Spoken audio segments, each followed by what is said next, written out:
Hi everyone, I'm Arglefump. This is a review for Sammy Keys number 14. It's Sammy Keys in the Night of Skulls.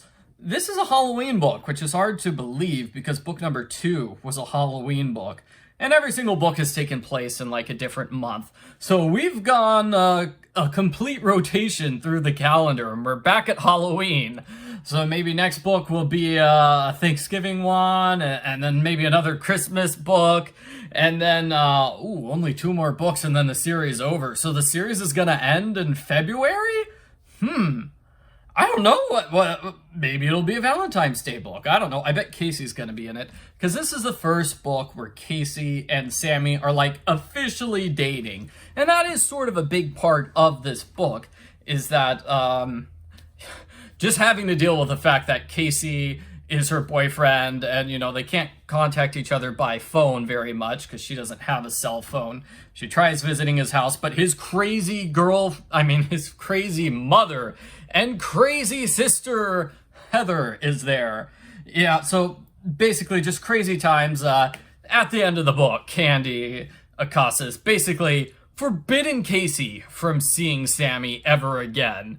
And I guess that makes sense because Heather's been saying bad things about Sammy for like at least a year. So Heather's mom already thinks Sammy's a terrible person. And Sammy did break into their house in a previous book. I don't think they knew that, but Sammy did break into their house. So they do have reason to dislike Sammy. So Sammy and Casey try to get around that by meeting in the graveyard. The other big Sammy-Casey thing in this book is that Danny Urbanski beats up this street preacher on Halloween, like cracks his ribs. The guy is sent to the hospital. He's so severely injured. And, there is a question of, what do we do about this? Because Sammy basically tells the police, but she just happens to be showing up at the police station on a separate matter. At the same time, Danny's being taken in. So Danny sees her with Casey and says, I knew it, you narked on me. And, Heather tries spreading rumors that Sammy's a narc. Sammy turns it around on Heather and says, no, I heard you told the police that Danny was the one who committed crimes. And then there's this big showdown at the mall where, apparently Heather knew the whole time, and Sammy feels a lot, Sammy feels terrible about, like, accusing Heather, because Heather's, like, crying in the bathroom. That's how upset she is. But Sammy feels not as bad when she realizes, oh, Heather did know the truth the whole time. She was just trying to keep Danny's secret that he's a criminal who attacks strangers.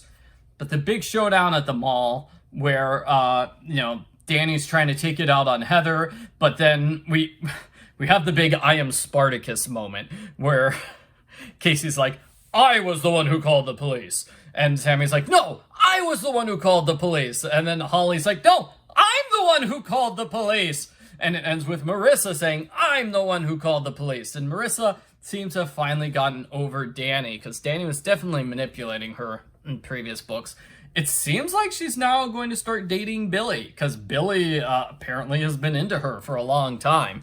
I thought he was just a joke friend. He really does show up an awful lot in this book, and he has in the previous few books too. I guess he's become like a major character. So, so I talked a lot about Sammy's life and personal drama. That's because there's not so much in terms of mystery in this book. This book is pretty light on mystery. I think book number 2 is more of a Halloween mystery.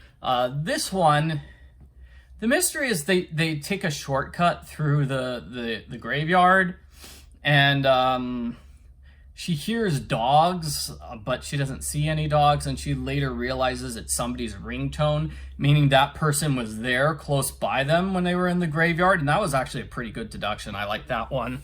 But, they run over and above a car to get out of the graveyard because the door is, like, slamming shut, and the person seems extremely mad and chasing them. And maybe the person was also chasing like this sack that I forget what they call it, zarafe or zarape, This person had a sack with skulls inside, and she's like, "Whoa, are they real skulls, or are they fake Halloween decorations?" And she learns about Night of Skulls, which apparently is a South American tradition to like honor your ancestors' skulls, sort of similar to Day of the Dead. Sammy learns about Day of the Dead in this book, and that's similar to like All Souls Day and All Saints Day. Now she gets to learn about that in different cultures and various traditions they have for dealing with the dead. And we have Dusty Mike, who I don't remember from, I guess it would have been book 4, the Runaway Elf book. But the guy who works at the graveyard, who's really, really creepy, apparently he disappears and Sammy's worried about him. And let's see, there's like 2 or 3 different people who work at the graveyard that come across Sammy's radar. And it does, at the very end, it sort of ties us into a larger mystery, which could be coming up in a future book. Basically, 3 people have disappeared recently, and the culprits are, I guess you could call them fixers. They make the dead bodies disappear. So basically, they take the dead bodies and bury them the day before an official burial. That way, you've got the dead body, and then you've got an official coffin and a casket right on top of it, so nobody notices the second body. That's how they hide the bodies. And Dusty Mike apparently caught on to the scheme, so he was locked in a tomb, left to starve. And it turns out he's not just a creepy guy. He was actually going to the tomb every day because he liked seeing his parents' graves. They were in the big mausoleum. So what do I think about this book overall? I like the book. It does heavily feature the Sammy drama, though, and not the mystery. I feel like, if this had been an earlier book in the series where we're focused on the mystery, Sammy would have known the names of all 3 people who disappeared and looked into them and tried to find a common thread. And she doesn't do any of that in this book. Nope, no investigation into those 3 people. That's why I'm hoping it will come into play in a future book, because Sergeant Borsch indicated, well, the federal government stepped in and took care of the situation because it's tied to like organized crime, and it feels like, yeah, we're gonna pick up on that later on. It's interesting seeing Sammy deal with Sergeant Borsch in this book, because she's kind of worried he's going back to his old habits and acting like the old mean guy who didn't trust her towards the start of the series, and he complains she talks in run-on sentences with weird diversions, which she kind of does, but it's funny. So overall, I guess I probably rate this one more like a 6 or a 7 out of 10. I would have to reread it before determining a final score, but it's definitely not a mystery-heavy one. It was more focused on Sammy and Casey, and instead of Sammy like investigating where these skulls could have come from, she mostly just got freaked out by them. Yeah, there's a lot of Holly in this book too.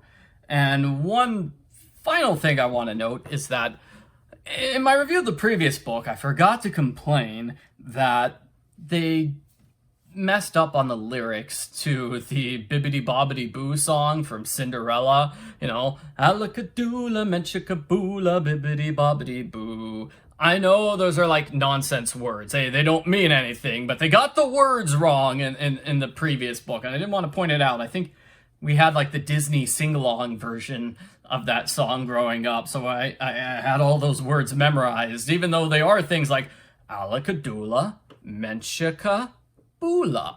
And so, I know, that's just random. So, those are my thoughts on Sammy Keys and the Night of Skulls. It is a good book. If you have to skip it, fine, but I wouldn't recommend skipping it. It's still good and interesting, and I'm sure a lot of readers are interested in saying, whoa, Sammy's officially dating Casey. What's going on with that? So it makes sense that the book is focusing on that. And, lots of themes about death and learning about other cultures and coming to terms with your own mortality.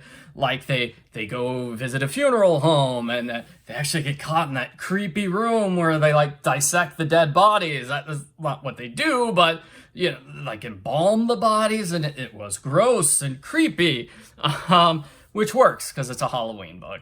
All right. Thanks for watching my review. Bye.